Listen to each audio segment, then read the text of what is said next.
बच्चों, let's read the question. The energy gap for silicon is 1.14 electron volt and for zinc sulfide it is 3.6 electron volt. From the above data, we conclude that A. Silicon is transparent and zinc sulfide is opaque. B. Silicon is opaque and zinc sulfide is transparent. C. Both zinc sulfide and silicon are transparent. D. Both zinc sulfide and silicon are opaque. First, we will discuss here the key concept, which is effect of energy gap on transparency of material.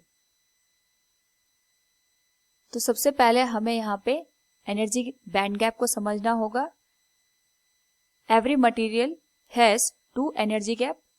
एक होता है every material has two energy band. यहाँ पे एक होता है conduction band जिसकी energy high होती है और दूसरा होता है वैलेंस बैंड. इस पर्टिकुलर केस में इनके बीच में जो एनर्जी का डिफरेंस होता है इसे हम कहते हैं एनर्जी बैंड गैप और फॉरबिडन एनर्जी गैप. तो किसी भी इलेक्ट्रॉन को वैलेंस बैंड से कंडक्शन बैंड में जाने पे इस एनर्जी से ज्यादा एनर्जी की रिक्वायरमेंट होती है. इस पर्टिकुलर केस में अगर हम बात करें सिलिकॉन की, तो सिलिकॉन की एनर्जी गैप की वैल्यू दे रखी है 1.14 इलेक्ट्रॉन वोल्ट और जो जिंक सल्फाइड है उसमें वैल्यू गिवन है 3.6 इलेक्ट्रॉन वोल्ट.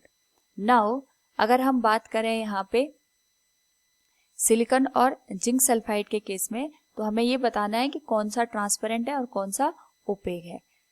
तो सबसे पहले हम ये समझते हैं कि जो ट्रांसपेरेंसी होती है किसी भी मटेरियल की वो डिपेंड करती है वहां पे एब्जॉर्प्शन ऑफ लाइट पे.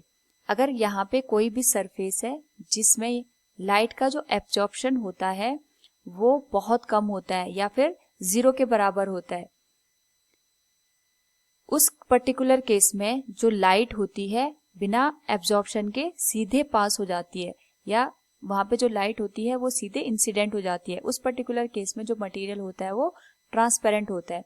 दूसरा अगर हम बात करें यहाँ पे ओपेक सरफेस की, तो कोई भी सरफेस जिसमें लाइट का एब्जॉर्प्शन जितना ज्यादा होता है वहां पे जो लाइट होती है जितनी ज्यादा एब्जॉर्ब होगी वो सरफेस उतना ओपेक हो जाएगा. इस पर्टिकुलर केस में जो नंबर ऑफ चार्ज कैरियर्स होते हैं उनकी जो लाइट को एब्जॉर्ब करने की कैपेसिटी है उसके बेसिस पे हम इस चीज को समझ सकते हैं. दूसरा हमें ये समझना होगा कि जो सरफेस में जितनी ज्यादा एनर्जी गैप होता है वहां पे जो लाइट होती है उतनी कम एब्जॉर्ब होगी.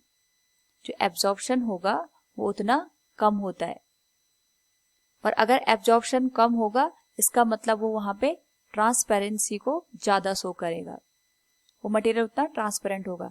और अगर हम बात करें एनर्जी गैप के कम होने की, उस पर्टिकुलर केस में जो एब्जॉर्प्शन होता है लाइट का वो उतना ज्यादा होगा और मटेरियल उतना ओपेक कंसीडर किया जाएगा. अगर हम इस पर्टिकुलर केस में देखें तो जो सिलिकॉन है वो उसकी एनर्जी गैप कम है यहाँ पे और जो जिंक सल्फाइड है उसका एनर्जी गैप ज्यादा है.